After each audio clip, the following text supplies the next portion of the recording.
Now, I'd like to welcome back everyone and invite you to session 7.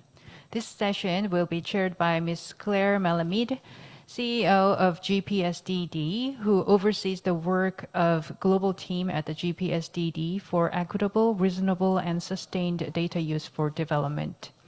She was previously managing director of the Overseas Development Institute, and in 2014, she worked in the office of the UN Secretary General, writing a World That Counts report.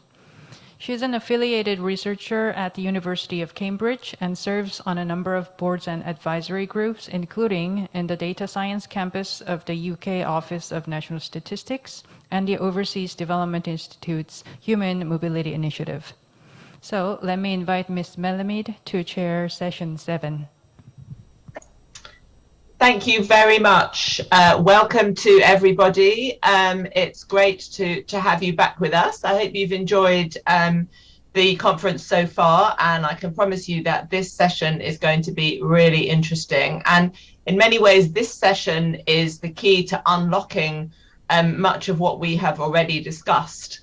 And many of the possibilities and the proposals for change that have been already discussed, as we know, are reliant on input, are reliant on financing, are reliant on knowledge, are reliant on technology, are reliant on different inputs to make them possible.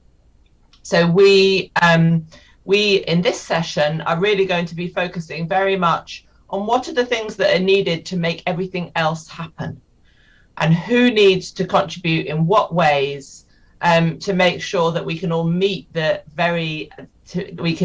ambitions and the needs that have been expressed so powerfully in the previous sessions. It won't be all about money. Of course, we always default to talking about financing. That is important. But as we know from our work at the Global Partnership for Sustainable Development Data, the other partnerships that focus on knowledge exchange, that focus on the development of capacities and skills, and that focus on technology and software also have an absolutely critical part to play. And really, this is something where we need to think about combinations of resources and partnerships that bring in different actors with different perspectives and different abilities to contribute if we're able to meet the ambitions and to make sure that data can play its part in resolving the challenges of the world and bringing about the world that we want, the world that was promised in the Sustainable Development Goals.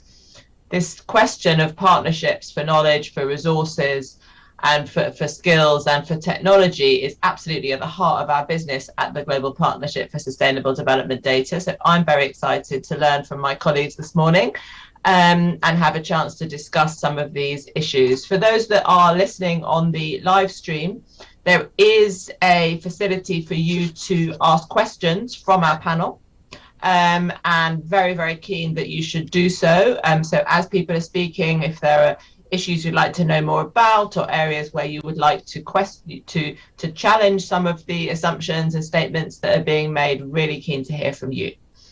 So I will introduce our speakers in the order in which they speak. And I think, first of all, we have a short video recorded for us by my friend and colleague, Mr. Johannes JUTTING, who is the director of Paris 21, based at the OECD, an organization which obviously has huge amounts of experience and expertise in this area of capacity building, skills and training for official statistics. Johannes.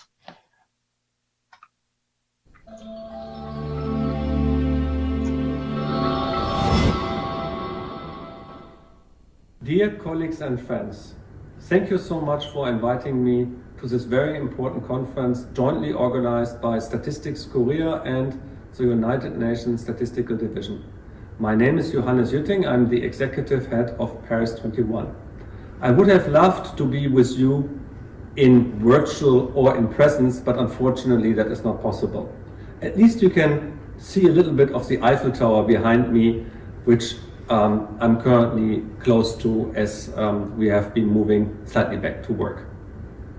I wanted to address the topic of the technical and financial needs that we face as we go forward with respect to the crisis, with respect to mitigating risk, and what this has to do with statistical offices and official statistics. The first point I wanted to make is the COVID-19 has a dual impact on official statistics. On the one hand, we have seen a huge increase in the demand for better data and better statistics. All over the world, we can see policymakers asking for timely data, for more granular data, and for better data overall on many things, which is a good thing. So there is a lot of demand for our services.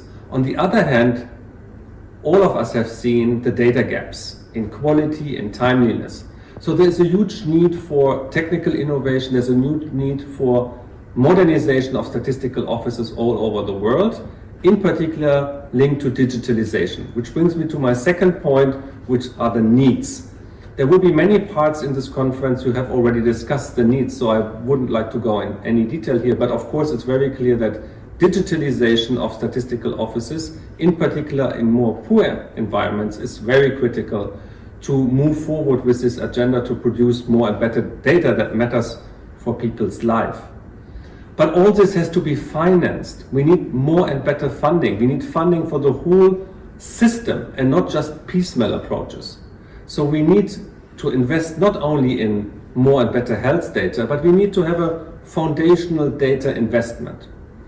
And this brings me to my third point, which means to introduce to you the clearinghouse. The clearinghouse, which has been populated by the BERN network for more and better funding for data and statistics. And the clearinghouse will be launched at the UN World Data Forum in Bern, which will take place in October. So the clearinghouse will be hopefully the means, the tools that brings together, on the one hand, the demand from countries for funding. So if you have a specific demand in your given country, you can go to the clearinghouse and you can see, does this demand align what is going on in your country in terms of existing investment in censuses, in surveys, in data and statistical infrastructure. But you can also see what is on the supply side. Are there funders like World Bank, UN, agencies and bilateral donors that could potentially fund your need? So the clearinghouse will bring both together, demand and supply, for identifying projects and opportunities for making more and better funding a reality for many of you in this world. So I really wish you, with this, come and follow the discussions about the clearinghouse. I hope to see you in Bern, and I wish you all the best for your conference here in Seoul. Thank you very much. Thank you very much, Johannes, and good to get a glimpse of the Eiffel Tower when we are not allowed to travel. That is the next best thing, to be able to look at landmarks over our colleagues' shoulders. So I think the point that Johannes made there about investment in systems is absolutely critical, and one that I hope we can come back to as we think about ways to make sure that resources are doing the absolute best good that they can in terms of building up a whole system, rather than simply investing in very separate in the separate parts of it. Before we get into the discussion and hear from our live speakers, let me also, we now also have a video from Mr. Craig Hammer at the World Bank.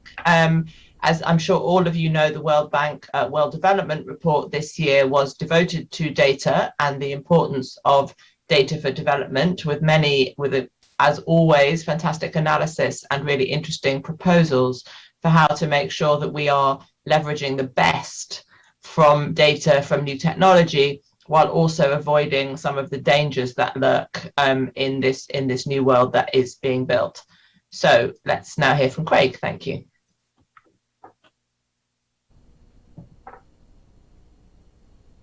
Good morning and good afternoon, everyone. I do wish I could join you in person, but I'm delighted to be here even in pre-recorded form. My name is Craig Hammer. I'm a program manager at the Development Data Group in the World Bank, and I want to start by thanking our gracious hosts, Statistics Korea and UNODC, for the chance to join you, and of course our intrepid moderator Clare for focusing on this crucial topic. I also want to emphasize that today's discussion is so timely. I think the fact that we're having this discussion is a good sign, that increased awareness of the need for stronger international cooperation to support national statistical systems is starting to materialize. It's important to note that we've recently seen some bright spots. It's not all bad news. The World Bank has already started to expand its lending portfolio for data and statistics. Specifically, back in December 2019, the bank announced that our IDA replenishment, that's the source of our lending portfolio for the world's low-income countries, reached a record level, $82 billion. And that money would be used to finance a range of support across sectors over the next several years, but includes a handful of key commitments to data and statistics. And so we've seen an uptick in lending to strengthen national statistical systems, to institutional modernization, and to start filling some key data gaps to the tune of several $billion. Now, this is a good start, but we know there's much more work to be done and sizable financing gaps to fill. So additional, deliberate, coordinated action is needed in the immediate term to maximize opportunities.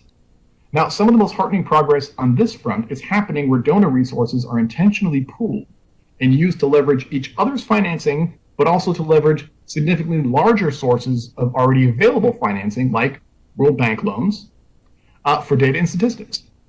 Now, this can unlock an increase in domestic resources to sustain the transformation of national statistical systems in low and middle-income countries.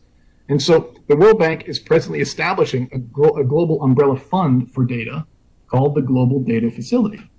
And it's designed to do exactly that. The bank is launching the Global Data Facility in a response to a call to do so 3 years ago by the HLG, that's the UN Statistical Commission's high-level group for partnership coordination and capacity building. The HLG emphasized the need for an innovative funding mechanism to strengthen the capacity of national data and statistical systems and help overcome data deprivation across regions. So that's what the Global Data Facility is designed to do. Think of the Global Data Facility as a one-stop shop to cover support for data and statistics across the entire data value chain. So that's institutional strengthening, human resources, capacity building for NSOs and other data-producing agencies, development and implementation of national and subnational data strategies and action plans, statistics, legal and institutional frameworks, technical equipment, statistical infrastructure, ICT support, plus capacity building across non-government groups to help enable or scale data use by non-statisticians. That includes putting it to work for public goods by working with universities and civil society organizations and NGOs, journalists, civic technicians, youth organizations, and more. It also includes support for data production and dissemination. So that's supporting household surveys, budget and poverty surveys, closing gender data gaps, rapid surveys to track living conditions more regularly, improvements to economic and price data, revisions and upgrades to national accounts, support for administrative data, enabling open data and other data dissemination and data discoverability transformations. This includes more support for big data, geospatial data, mobile phone data access, analysis, and use, and enabling access to private sector data for public goods, that and more. It also supports strengthening data governance and data management, data protection institutions and policies and tools, more investments in M&E and rapid impact assessments, and mid-implementation reviews to enable course correction to ensure that maximum impact is being achieved. Research is also supported heavy-duty analytics in collaboration with countries to put country data and their analytics to work for national and subnational priority setting and decision-making processes. It supports partnerships with global centers of excellence to collaborate on engagements. It supports twinning resources and other support to minimize fragmentation among implementing organizations in the data and statistics landscape and ensure that countries get the maximum value for every dollar spent. That's a lot, but it's that and more. And how are we going to do it? The answer is together. The Global Data Facility will serve as both a coordination mechanism itself to bring donor resources together and focus them on shared priorities, and as an enabler of scaled support for data and statistics, as I mentioned, by leveraging other resources such as World Bank IDA or IBRD lending, and exponentially increasing levels of external support and unlocking increased and sustainable domestic resources for data and statistics across the countries that we support. It's designed to ensure country-led, flexible, adaptive approaches. The Global Data Facility's financing strategy is directly drawn from the roadmap in the Cape Town Global Action Plan, and it'll serve as the bank's formal implementation mechanism for recommendation and insights from the World Bank's 2021 World Development Report entitled data for better lives. It'll help us deliver on priorities and reforms across the countries we serve for the medium to long term. It's also going to rely on insights from the BEAVEN Network's clearinghouse platform and its efforts to track the supply and demand of support for data and statistics across countries and organizations. These connected initiatives, the Global Data Facility and the BEAVEN Network Clearinghouse, will target support for countries' mission-critical priorities, including strengthening the availability, the quality, the usability of data, refining measurement methods and tools, promoting innovation, and enabling countries to transform their national data systems. Now, as a core member of the BEAVEN Network, I'm also pleased to share that the Global Data Facility will launch at the UN World Data Forum in Bern this October. Now, I'm sure this panel will emphasize that we need a step change in coordination and collaboration in support for data and statistics. And I agree. There are many organizations and groups working to support the global data and statistics landscape, and the only way we can deliver the best value across these countries and achieve durable transformations is together. This is why the World Bank is working so closely with partners across the data and statistics spectrum, from colleagues on the HLG to partners in NSOs around the world, as well as other data producing agencies and partner organizations, including colleagues on this very panel. So with that, let me close. I want to thank our hosts again for inviting me to join you today, and I really look forward to an opportunity to continue this discussion live and in person, hopefully sooner than later. Thank you, and have a great conference. Thank you very much, Craig. And I think that is really important news about the Global Data Facility. It's a while since we really saw a significant new development in the area of financing for data. I think let's all hope that this is it, and that it succeeds, as Craig said, in really lifting the volume and the quality of financing for data. I think we're going to be hearing over the next hour or so just how much that is needed. Let me turn now to the panel who are here. Welcome. And invite, first of all, Ms. Rachael BEAVEN from the Foreign Commonwealth and Development Office at in the UK, to give us her perspective. Rachael leads on data for development. I think is a friend to all of us on the panel, and I'm sure well known to all of you also in the audience. Has huge expertise in this area. And Rachael, look forward to hearing what you have to say. Over to you. Thank you very much. So good morning, good afternoon, good evening. I hope you can see my video. Yes. Great. So I just wanted to talk just briefly today, and thank you first of all, sorry, for inviting me to be part of this panel. I have, managed to actually watch a few of the sessions live. I didn't manage to make it to all of them, I'm afraid, particularly not those in the middle of the night here. But what I saw was extremely interesting, really stimulating. The UK has actually had a really long history of actually helping other countries to build their statistical systems, as well as actually our own experience of how we've been modernising our own National Statistics Office as well. And personally, actually, I think I've got around over 20 years experience as well. So I just wanted to share some lessons today about what we've learned over those years. So I just want to share 5 quick lessons from the work we've been doing on modernizing data systems. Firstly, I think one of the really important things is about learning from each other. So 3 years ago, we set up a new program with the UK Office for National Statistics, and that was really helping them to actually develop their international development work.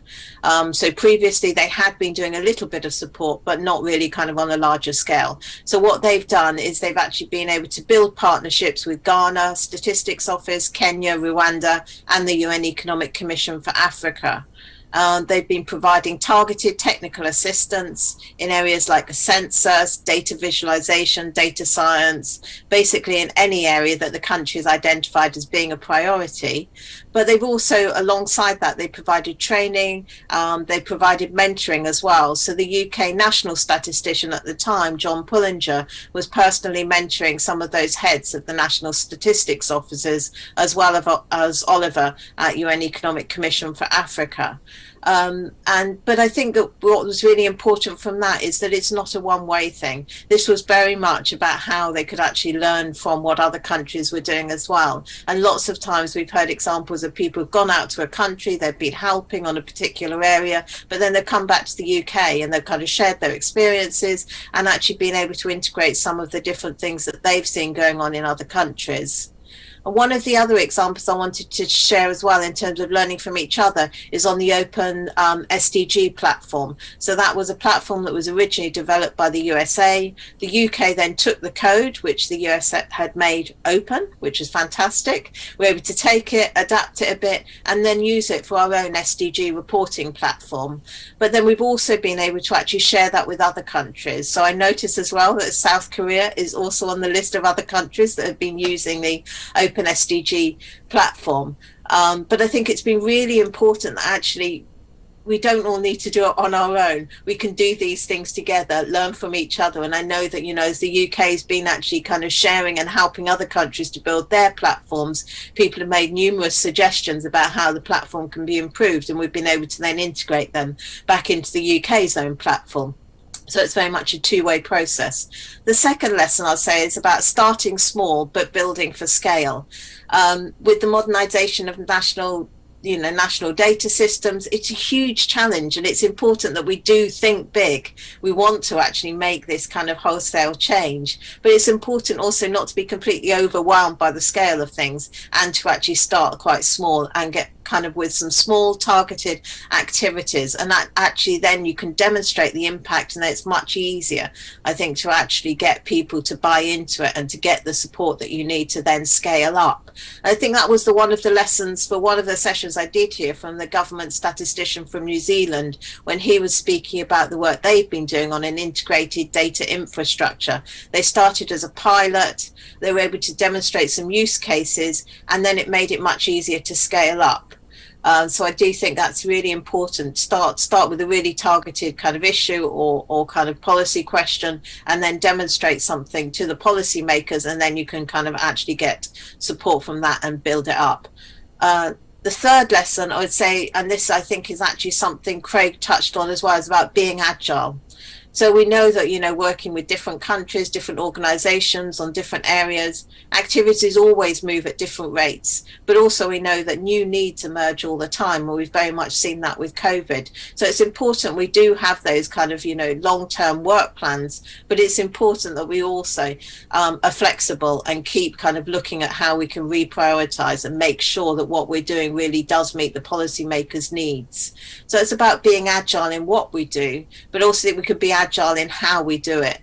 We've learned through COVID that, you know, it is possible for large numbers of staff to work from home. It's possible to do remote training and lots of other activities. That doesn't always mean that that's the best approach. So I think the challenge is going forward is to actually think about, you know, when we're doing a new activity, to think about actually, is that something that is best done remotely, or is that something that's best done kind of face to face? So being agile and actually thinking about that, and not just perhaps going back to our default assumption that everything needs to be done face to face, or indeed that everything can be done remotely.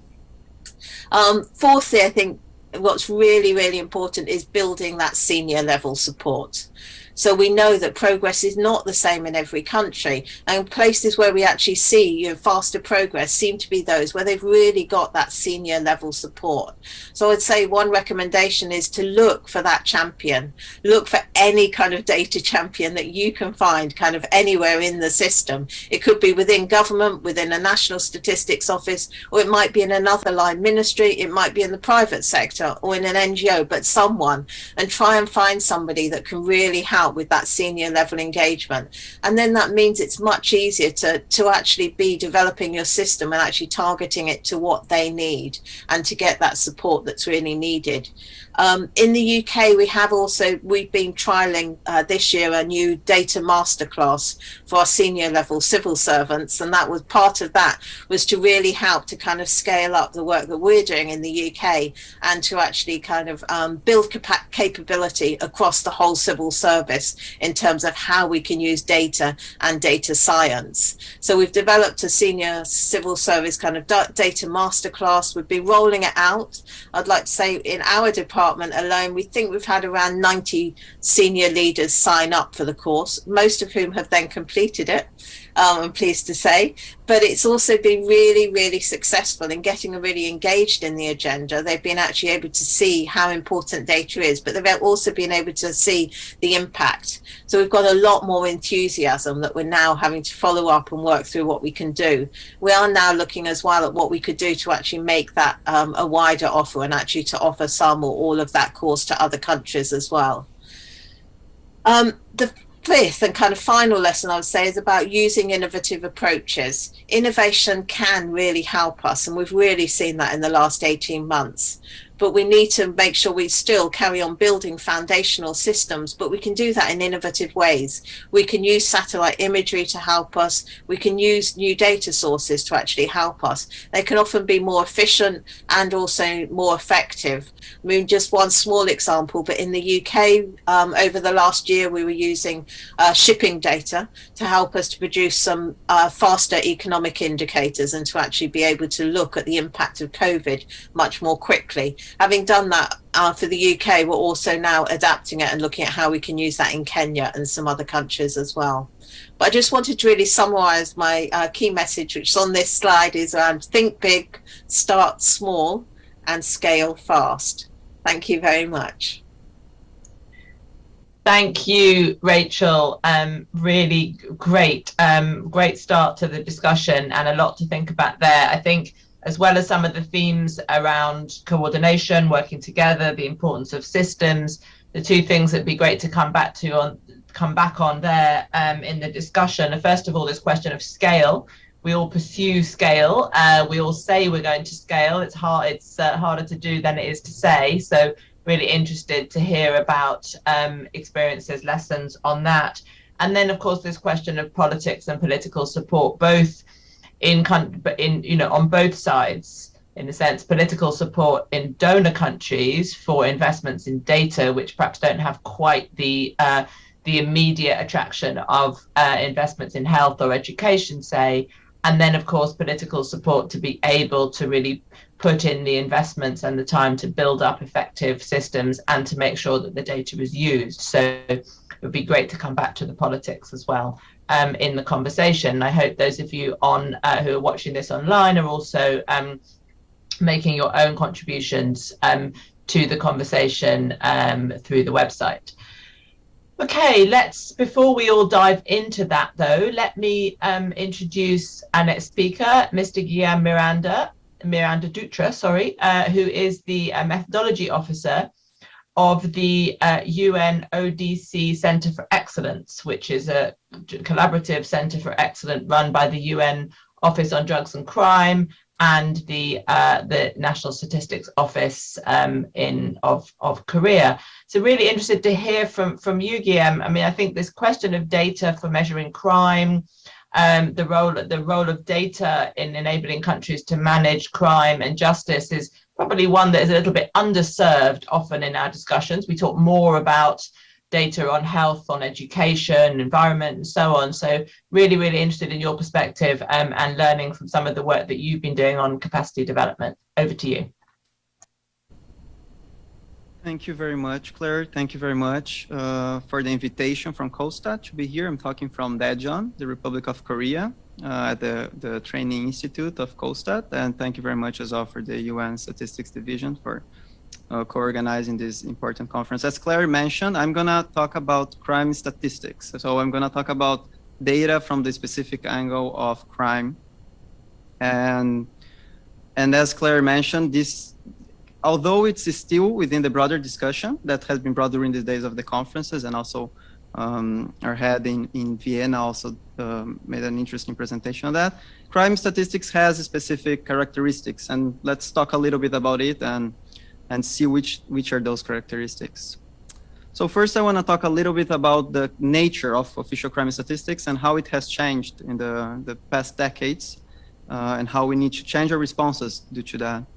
So traditional crime statistics is similar to other official statistics that you collect administrative data, and data that you can collect administratively, you have to collect carrying out surveys. But what's important to stress is that crime statistics is based on this traditional official statistics idea of building a comprehensive and centralized system. Or let's say that trying to create an impression that you can measure all crimes possible. And as you might imagine, this is extremely complex. Crimes are committed to be hidden. So it's quite an effort to go there and measure them. So here I synthesize some of the changes in the past decades that we saw, both in crime and both in crime statistics. So traditional crime statistics and traditional criminal thinking, and I think many of us still think that way intuitively, is this idea around the behavior of the criminal, of the offender, right? That's why the profiling movement nowadays is so strong. When we talk about crime data, the idea that we have is trying to predict crimes, right? Trying to predict the actions of individuals. However, criminological theory nowadays is focused on socioeconomic factors, in cultural explanations for crime, and data needs to move forward on this. These, in practical terms, need collecting data disaggregated by a high number of variables. So with this change, with this change on the crime, the nature of how we understand crime, data also needs to follow. Also, the avenues for cooperation and the new forms of criminality. As crime nowadays, it's hard to find a form of criminality that's not transnational. Also requires data that's comparable. And in the last 20 years, that's something that affected all of us work with data, is these new technologies, this data science, this big data, how this affects specifically crime statistics. And so nowadays we see official crime statistics as the center of a microsystem of many data sets, many projects, many methods. So there's not more this idea of the National Statistics Office holding the last word on crime statistics. It still has its mandated position, but it needs to produce a dialogue with other data sets and other organizations. Here's a summary of how nowadays it is, a little bit of what I said so far. So it's the complex research questions. This information is demand driven. Let's say a police officer now is interested in data, right? There's a police officer can use data, and that's something that National Statistics Office need to follow and understand, that although they need to produce this data, do their mandate, they also need to produce data that's useful for the users, which is law enforcement agencies, prosecutors, offices, police officers, and combining different sources and methods. Administrative data and surveys are going to still be essential, but nowadays we have so many other tools that I'm going to talk a little bit later. And how COVID has impacted. Well, as I mentioned, there has been definitely a movement in the last decades, in the last, let's say 60 years, but COVID has just accelerated that, because we all moved online, right? Now we're all online, and this is a great opportunity for cyber attacks. There are opportunities just after COVID became so easy, and this requires new understanding of how you're going to measure this. Measuring cybercrime is completely different from measuring certain forms of crime for several reasons. And at the same time, although crime has risen in this sense, lower reporting rates have been observed because people don't have the capacity, mobility to go to a police station, or for answering to surveys, face-to-face surveys. So COVID just makes it clear to us that we need to think about collecting crime data differently. And I want to talk a little bit about this as well, because this is, I think, is where our center of excellence enters. We think of crime as an international, transnational phenomenon. And so we think of data collection as well, a transnational phenomenon, which is, it changes a little bit the way that traditional official statistics is taught. The traditional official statistics is usually led by government, by national governments to collect data in specific countries. But here at the COE, at the Center of Excellence, as Clare rightly introduced, is a project between the Statistics Korea and the United Nations Office on Drugs and Crime to try to bring this international perspective to crime data collection. So we are a knowledge hub in the sense that we connect National Statistics Office, we produce research, and we share this research through trainings, through technical support for specific surveys or data collection instruments, and increase the capacity of this office to respond to new crime, to the new crime threats. This is the core of our work, the methodological standards that we work with, and collecting data that's comparable to produce global estimates through the UNCTS and according to the UNODC methodological standards. So now the specific innovation tools we see and we've seen that's being applied and the things we think should be applied. So there's this buzzword, big data, right? I think everyone knows about it. We talk about big data, but sometimes it's a bit hard for us to understand how this can be applicable because it's so new. So we are still, I think all of us are still trying to understand where this is actually applicable. And that's something we think a lot here, how we can apply all this gold mine of data. So when we think about big data, we're actually thinking about two things, sources and methods for analyzing data. These are complementary, but they're quite different. And when we think about official statistics is not going to be replaced by ever, because official statistics is both a source that can be analyzed according to new methods, but is also can incorporate new sources and methods for the estimates that are done at the national and international levels. Here are some examples of I think they're really interesting of how Asia Pacific is I had so many examples to choose from, so it was really hard choosing only 3 because Asia Pacific is the place for innovation, not only crime statistics. I think this region is fascinating on how has this innovative thinking. So Kazakhstan, for example, is a region with strong capacity in crime statistics and also a political interest in making data public, which is at the end of the day, it's core for crime prevention. And they have a high level engagement in this sense, and we as a country work a lot, and we see as a data champion, which is interesting, as Rachael mentioned. We see them as a data champion in the region that we work here. India has this I Paid a Bribe. It's not a government-led, but it's an interesting case of how also crime data collection is not necessarily government-led, it's also community-led, and this is where people go there and report that they paid a bribe.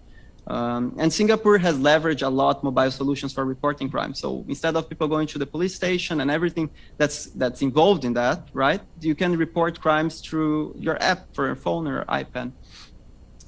So here at the COE, some things we're working on. I'm just gonna really briefly mention. My time is almost up. So I'm gonna mention that we're developing methods for measuring cybercrime. This is a topic extremely important here in the region.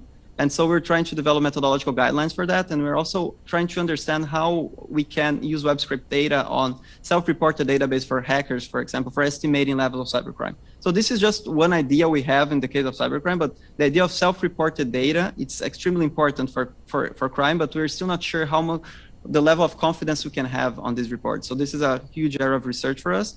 And also we're trying to work on communicating data, communicating thematic topics and how data is important for countering crime here. So finishing my presentation, although this is all very exciting, we can never forget that there's many buts on this. And I want to focus on the first one, algorithm-based inference, because in crime specifically, we need to answer, we need to have accountability, correct? This is such a political constraint topic. It's so delicate, and it's hard using these algorithm methods and just putting this black box and having this result and say, well, this is going to predict crime there. And how we're going to explain to public opinion, or going to explain to law enforcement agencies how this decision was made. And some of these algorithms are impossible, contrary to statistical modeling. They're not interpretable. So that's a big challenge. So moving forward on this, we believe that the traditional methods are still going to be there forever. There's no way to change this. It's the only way you can get confidence intervals for this data. However, we need to incorporate new methods and partnerships between agencies. Building data, producing data that's useful for agencies is essential for countering crime. And this is done also through data literacy training inside these organizations to understand the power of data and also the problems that interpreting data can bring. So that's all from my side. Thank you very much. Happy to have this discussion. And in case of any questions, just send me an email. Always available to talk. Thank you so much, Guilherme. Really, really interesting. And as I said, an area of data and statistics that we don't often introduce into the conversation, but as you say, absolutely critical from both for citizens and, of course, politically as well. I mean, as a producer of knowledge, I'm really interested to come back to you in the conversation to think a little bit more about what are the resources that are required to enable countries to actually benefit from and adopt some of the innovations that you're developing and thinking about partnerships. with others. So it would be great to come back on that. But before we do, gives me huge pleasure to introduce our next speaker, who many of you will have seen already. Shaida has already delivered a keynote address to this conference, but we're very delighted that she's able to join this panel as well today and have perhaps a slightly more interactive moment at the conference. Shaida Badiee is the director of Open Data Watch, has been involved in this sector and really driven many of the developments in the data for development sector over many years. And perhaps also worth noting, was one of the members of the independent group of experts that worked with my team to produce the report A World That Counts, which in many ways is one of the, I still think, I don't know whether you agree, Shaida, is one of the, still one of the foundational documents for the discussion that we are having, along with more recent additions like the World Development Report that we've just heard about. So over to you, Shaida. Thank you, Claire, and thanks for adding me to this panel. I'm a late addition, so I don't know if it's bad news or good news. I don't have a PowerPoint presentation, so I'll just make some observations and then maybe we can open it up for a discussion. As Claire said, I've been spending most of my life on data and particularly investment in statistical data. And just to sort of frame our discussions, I wanted to maybe give you a little bit of information of where we stand now on investment in data and statistics based on the work that we're doing with Paris 21, which also Johannes has mentioned. First of all, the needs for countries to invest in data is very high. And as we see, over 63% of the countries express very clearly that they need to do more investment in data and statistics. And there are very few countries that we know in the low middle income group that are independent from international aid and their statistical systems are actually financed through domestic resources. Also, we know that the official development assistance, the portion that goes to data is relatively small, and we have measured is about 0.4%, but we need to raise it to close to 0.7, 0.8%, almost doubling it. So we have a big task ahead of us. And if you look at the risks and the conflicts and crises that we are managing right now, in fact, the cost of all our estimations are probably conservative. In other words, we do need more investment in data and statistics, both because some of the resources have been shifted from data and statistics to others. For example, 150 countries had planned to do their 2020 and 2021 census at these years, and some of them, the resources clearly have been shifted to other areas. So we do need increased investment.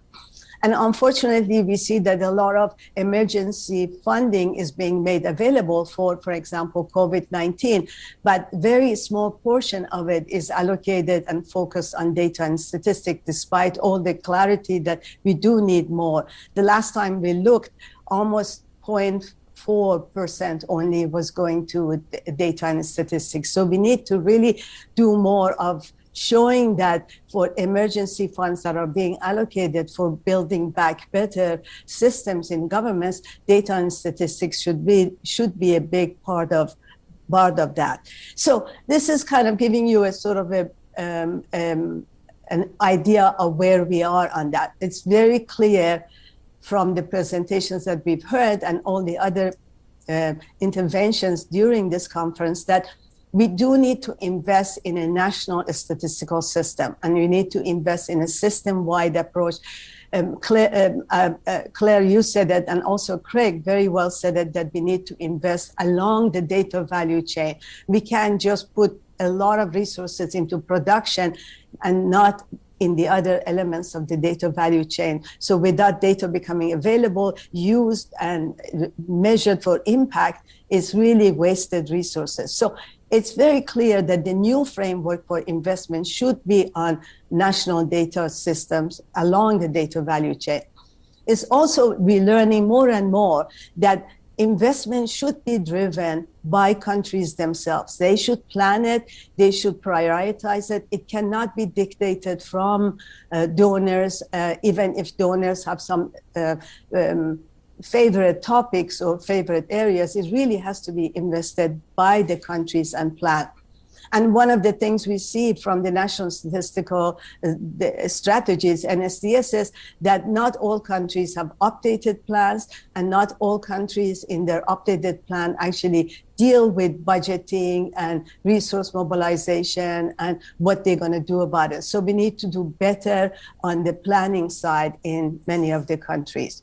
So what I'm basically campaigning for is really to be much more focused on understanding the needs of countries and help countries to do that needs analysis and what they need to do. And then, of course, through the BERN network and through other networks that you've heard of, we're trying to improve the actions and coordinate the actions so that we can match needs and actions much better going forward.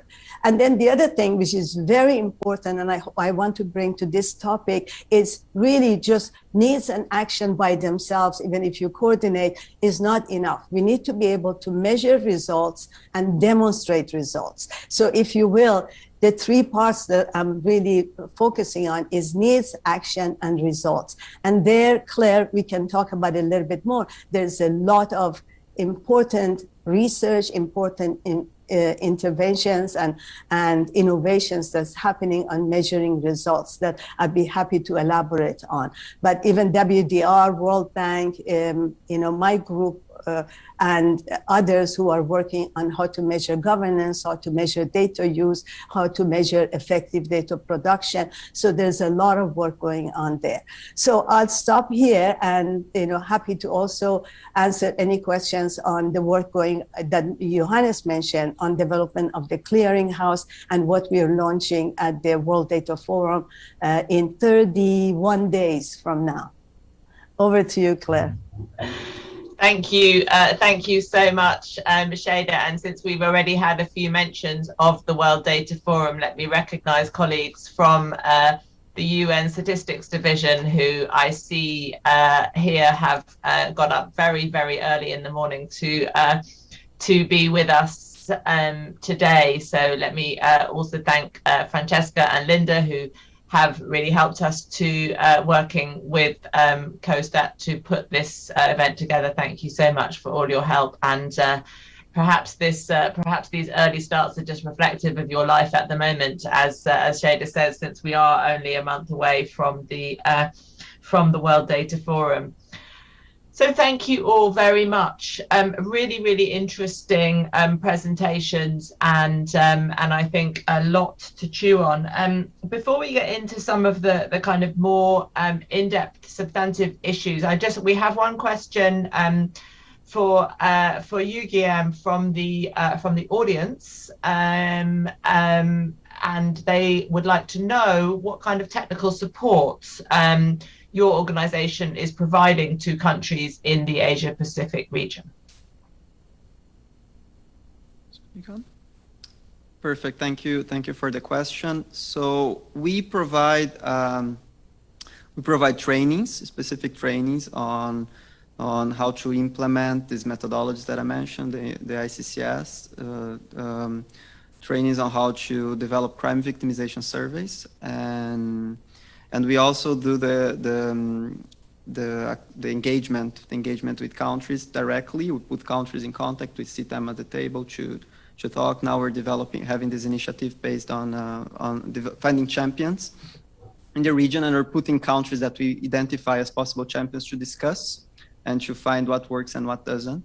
So, and we do research as well that we then share with countries to try to improve. But as Shaida rightly mentioned, our work is based on the needs of the countries, all tailored.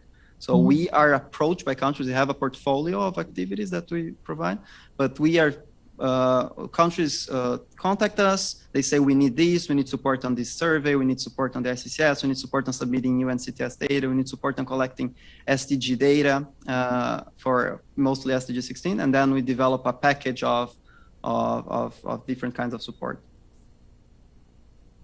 Thank you so much. Really nice concrete example. So perhaps let's start with this question of that sort of came up in several of the presentations about this question of kind of matching supply and demand, and making sure that the resources that are being offered match the needs of the countries that we hope will be able to benefit from them.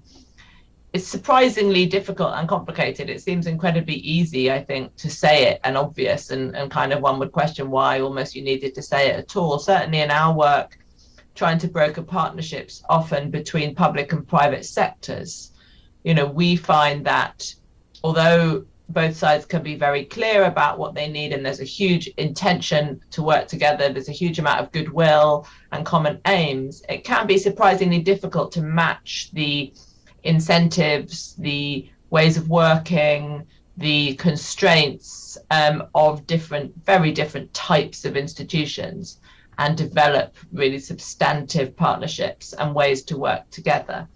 So I wondered, Rachael, might come to you first. You know, there's been a lot of, we've obviously heard from Craig and from Johannes and others about the sort of need to make sure that donors are meeting the specific needs of countries, and that country priorities are driving the agenda. But as always, I suspect that if it were that simple, we would barely need to say it. So I just wondered kind of what that looks like from a donor perspective, and some of the constraints and challenges that might get in the way of everyone's aspiration to do that.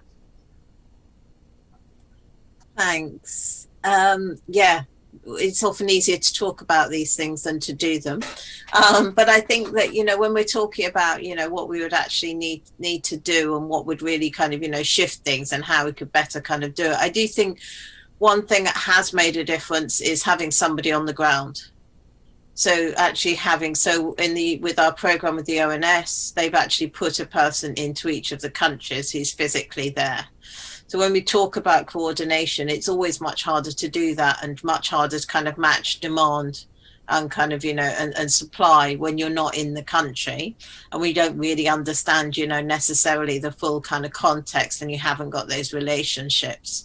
So I do think that one thing is possibly around, you know, really being actually in a country, but also really being there, understanding relationships, understanding the needs of that country, but also, you know, as those needs emerge as well, as things change, if you're actually there, then it's much easier to kind of respond to that than it is if we're kind of slightly kind of, you know, distant, and we're trying to then kind of match what we're doing with what a country are trying to do, and vice versa.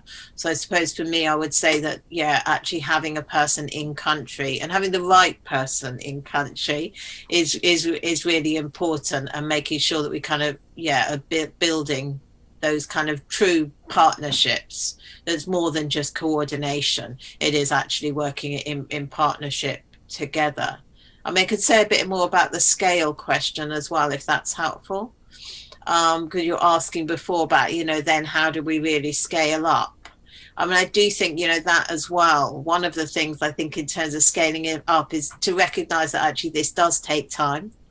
So we can't just do it by kind of, you know, doing things on a small scale, you know, short time periods. So again, I think actually having somebody in country and building that long-term relationship, but also the long-term relationship, say, between two organizations, is also very helpful. That takes time to establish at the beginning, but it is really worthwhile. Then I think that does help. I also think, you know, when we're talking about scaling up, and I was saying about, you know, starting small, but I think the real key there as well, there is that about thinking big. So you still, if you're starting small, you're not starting in isolation, but start on kind of building on what is there, but also what you build needs to be done in an interoperable way, so that actually you're using those kind of international data standards. Whatever you're developing then has the right kind of data systems kind of standards built into it, and building in that kind of interoperability. And I do think, as well, I would say that technology can really help us.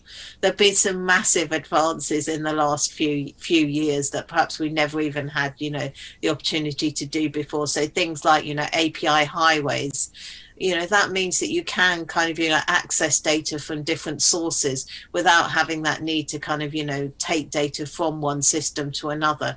I think, that actually means you can kind of, leave the data where it is, but then actually work on those linkages and bringing it together and kind of making that full use of data that's there already. Thanks.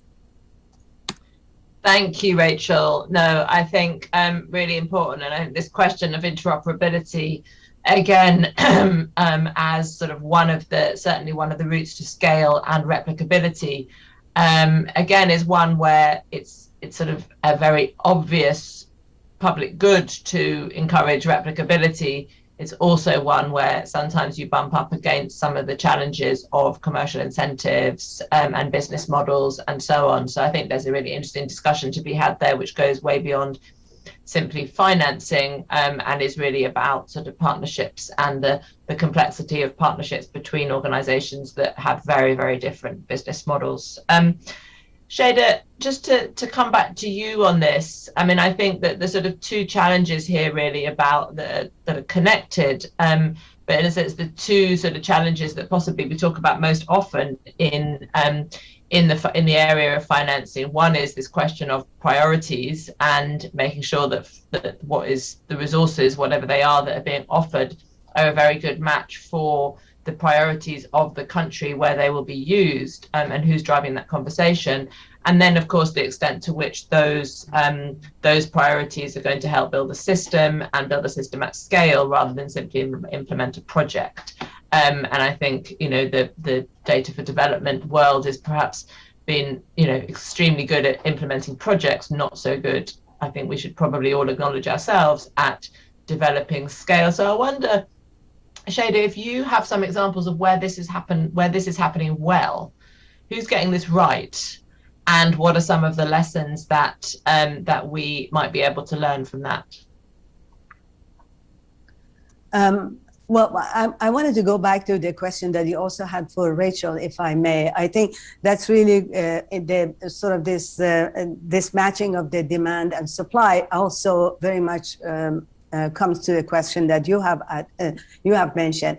I wanted to say that I have seen in person that putting someone, a chief lead statistician in countries by donors, really helps. But it really helps within that project and within that context that donor is investing in that country. So it would be really much better if we invested in building much more capacity in countries, for better articulating their demand and keeping up with the demand and doing the coordination. What we have observed, which comes to your question, Claire, is that in the countries that, for example, we've tried to link results and people who are concerned with results and with financing, which means Minister of Planning and Ministry of Finance. If you link them to the National Statistical Office and the countries that have really strong leaders, for example, in Ghana, in Kenya, and a few other countries that we work with, the leadership of those countries actually makes those connections. And when you have those connections, you have much better articulation of priorities, articulations of the demand. So this new definitions that we are developing, and UN Statistics Commission and others are working on what is the new way of governing data and data stewardship. I'm hoping to see these new skills that we need in the leadership for national statistical system to be able to much more connect the different ministries and really look at the national statistical system as a whole and prioritize demand and sort of match things, and maybe sometimes push back if somebody's pushing back to reshuffle resources from foundational systems to a sort of a household survey that the donor really wants quickly done, maybe push back. So those are the kind of prioritizations and leaderships that we're seeing actually much more happening. And I think you know what I mean. Thank you, Shaida. No, absolutely. I mean, I think certainly in our experience at the Global Partnership, we work with a network of partners on sort of working to try to create the partnerships to meet different capacity needs of countries. And I found it really interesting that there is just as much demand for exactly those kind of leadership management skills as there is for some of the technical skills that perhaps programs have traditionally focused on. And I think this whole area of being a good manager of data, a good user of data, and a good purchaser of systems, and a good, being good at kind of commissioning data projects is also increasingly part of the sort of skill set that we should expect from all senior leaders in all branches of government. So I think that's absolutely right, and that links back, Rachael, to some of the examples you were talking about of the masterclass. I've seen some of those sessions, and they are fantastic. So really looking forward to seeing that rolled out. I wonder, one of the other things which I mean, this whole question of coordination, I think, has come up several times, and the need for coordination and building a system. And I think, what we've heard so far is, I think, really helpful in terms of thinking about individual relationships with donors and individual countries. And as both Rachael and Shaida have said, I think the need for having people there who really understand the context and can make this part of an ongoing conversation, which can build over time, is absolutely critical. I'm interested, both of the presentations, from Johannes on the clearinghouse and from Craig on the global data facility, really focused on the sort of the way in which both of those platforms might help to drive coordination between donors, as well as among the group of donors themselves, as well as between donors and the countries where funding is going. So I just wondered, again, really interested to hear from both of you about what you see as some of the barriers to that coordination. I guess the sort of hypothesis behind the clearinghouse is that information is a barrier to coordination, and that if we provide more information, that will help through a clearinghouse mechanism, that will help with coordination. I guess the hypothesis behind the global data facility is that there is if there is an institutional focus within which coordination can take place, that will help, and having a sort of strong institution like the World Bank helping to drive that coordination will help. They're different but complementary theories about how one actually achieves that coordination. So I'm interested from all of you on both Guilherme in terms of your sector specific experience, and Rachael and Shaida in terms of your kind of much broader perspective. Just think about are those what you think about those two hypotheses, how they chime with your experience, how you think they're going to work well together, and if there's anything we're missing, what else is going to be needed to drive stronger coordination between different donors, multilaterals, and so on, to make sure that everyone is pointing in the right direction, and that direction is driven by country priorities. Absolutely. Guilherme, you've been quiet for a while, so maybe let me start with you, and then go back to our other two. Perfect, thank you. So in the specific case of it's extremely interesting to hear these perspectives, because although crime is let's say a niche area, it shares all the same challenges through a different some specificities. I think in this case, in the crime data is interesting because although it produces official statistics, in many countries it's not mandated by National Statistics Office. Some countries have specific centers for that. Crime data has been produced in some countries as part of traditional socioeconomic data collection, but in other countries it developed as part of criminology, which in itself has already its own independence, right? Let's say, right, as an area of knowledge. So in that case, in the situation of crime data, sometimes you have to put really different actors on the table, which I think applies as well for other areas, but in crime, you have to go through the law enforcement agencies, which are the ones collecting, having the monopoly of the collection of this data. You have to go through the more legal part, which sometimes doesn't communicate with the National Statistics Office. And there's as well a lack of understanding at the global level how this is done at the national level. You can't only just invest in a National Statistics Office and expect this to happen, because sometimes the collection of this data is not happening through the mandate of the National Statistics Office. The National Statistics Office is helping or is building a relationship with the law enforcement officers, for example, to have access to this data. So in that sense, I think in crime data, maybe even more, if I might say, it needs to be extremely local based, because crime is a national issue. It's every country deals with crime in a specific way. Not that it doesn't happen with other areas, of course, but I think crime is a representation of the power of the state, if you're going to think theoretically, and this represents as well in how this data is collected.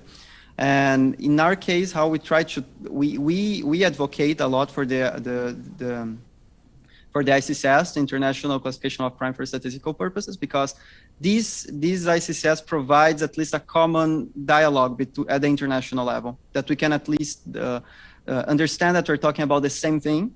But of course, this comes with challenges at the national level. We're talking about different jurisdictions. They face punishment different. They understand what should be criminalized differently.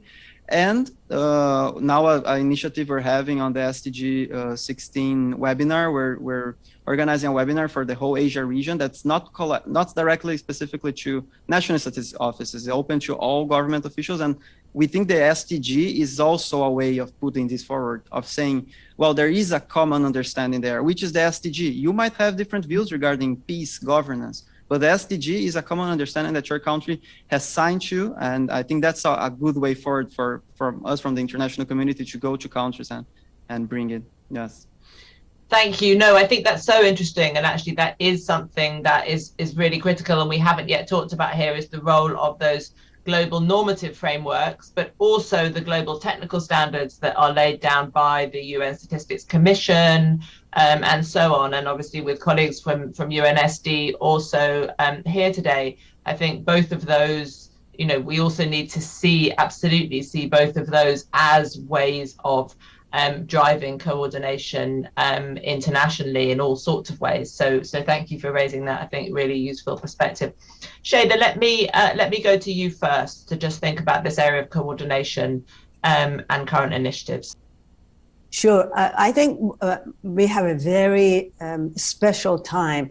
As you've seen right now, there is an agreement between the HLG, the high-level group, on who are what I call the guardians of the framework for Cape Town Global Action Plan and its implementation.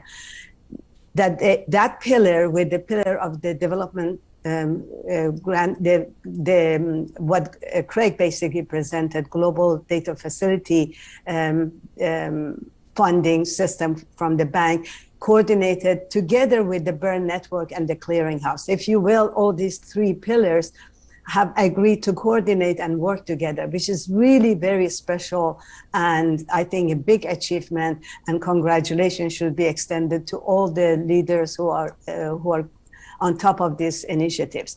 So the theory of change that I have in mind for coordination for going forward, given these three pillars are going to be coordinating with each other, one is that we're going to have lots more information through the clearinghouse. So as we said, information is going to be really important, both for countries to generate that information and do better planning themselves. So the demand side, which is the information that we're going to be providing, is going to be critical.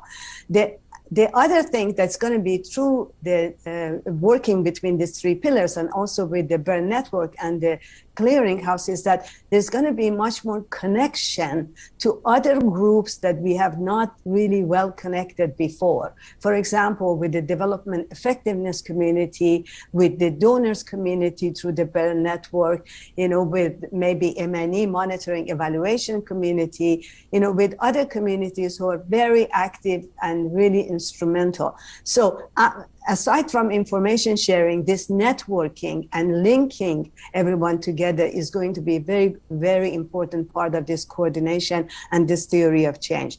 The third one, as I mentioned, just close to my heart, is results monitoring. I think we're going to be kind of, using this energy behind the coordination between different pillars and the energy behind the innovations on results monitoring to make sure that we all come together and maybe even build the community around results monitoring. And finally, we've talked about that. We hope that new skills are developing, new leaderships are coming out, which naturally will help with the coordination. For some of the things that I'm really encouraged to see, for example, the DAC donors now paying much more attention to the data arm, and they even have a data a country profile. Each one of them have a country profile which summarizes exactly what they're doing on data. So we see that donors, not all donors, like with FCDO and UK, had people like Rachael, but more and more donors have data people who are actually knowing what they're doing and explain investments in data. So those skills development, both at the country level with data stewards and data stewards at the donor agencies, will really help with the coordination. So it's information, networking, results, and building skills and leadership, which I think together will make this new coordination mechanism really something that we could build on. Thank you, Shaida, really helpful. And obviously FCDO has been at the forefront in a lot of the work that's been done on results and monitoring over the years. So Rachael, really keen to hear from you, how your team is approaching the question of results and monitoring. What are the key indicators that you think are a good means of evaluating the impact of our work on data? Sometimes we look at how data is affecting other things, but are there ways in which we can focus specifically on the impact that we're having on data systems themselves? So it'd be great to hear from you about that, and also this obviously challenging question of coordination. We're getting into the final minutes, so Rachael, it'd be great to hear from you, and any other last comments you want to make, and Shaida and Guilherme, if you have any burning things that you want to come back on as well, you'll have a few seconds at the end to do so. But Rachael. Thank you. When you're talking about barriers to coordination, I would definitely say they are high. There are definitely high barriers that we face every day. And I think, what we have to be upfront about them. We have different priorities. When I'm trying to kind of help a country, I'm trying to also make the case for funding. And that means that funding is coming basically from UK taxpayers. So we do have to kind of accept that means that there are slightly different priorities. But I think if we're upfront about it, I think that will come a little bit back as well to the point that you were just saying about kind of the results and demonstrating impact. That means that actually, because we've got different priorities, we have to be really, really clear. What are they getting for the money? Why is this actually important? So it's not just important, I think, as well, in demonstrating, the impact of if we do this. I think what we're possibly not so good at is demonstrating what will happen if we don't do it. You know, what's the actual alternative? And the alternative is actually acting with bad information, and out of date information is sometimes worse than having no information at all. So I think perhaps having some better kind of stories on that, and what the kind of negative impacts are of not actually having the information, having up-to-date data, and how that really impacts on people's lives, I think will really, you know, would make a difference. The barrier to coordination, I think as well, a big barrier is probably time. I think we all face this, don't we? Actually, the time to kind of work out what's going on. I think one thing that would really help, and this is perhaps where COVID has not helped us, is actually in order to know what's going on and in order to understand different priorities, there's a real need to face-to-face kind of meeting together and building those relationships. You know, in a country where you've got a whole load of, as Shaida was saying, you know, actually the network is extending all the time. There's more and more partners to be working with. That means you actually need to work together, but it probably also means actually spending time together and actually seeing people face to face. There's nothing that really replaces actually being able to talk to people and actually understanding where they're coming from on that. And that really, I think, helps to kind of build that coordination. And that's probably what we've been lacking. You know, the last 18 months has been particularly problematic for that. So I guess I would say, yeah, in summary, just, you know, yeah, let's not forget building those face-to-face kind of relationships across statistical communities within a country, but also, as we're doing today, across the whole community, and actually being able to demonstrate the impact of what we do, but also what we don't do. Thank you. Thank you so much, Rachel. Great. Now we are unfortunately out of time, but let me thank you very much. Thank all of our speakers, Rachel, Guilherme, Shaida. A really, really interesting. Thank you for being so open and frank and thoughtful about these difficult topics.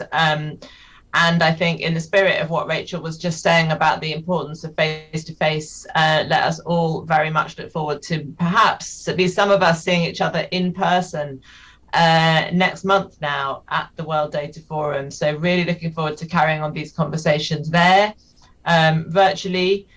Thank you so much to all of the panelists, especially thank you to the organizers, and wishing you all the best with the rest of the conference. Thank you so much. And thank you, Claire.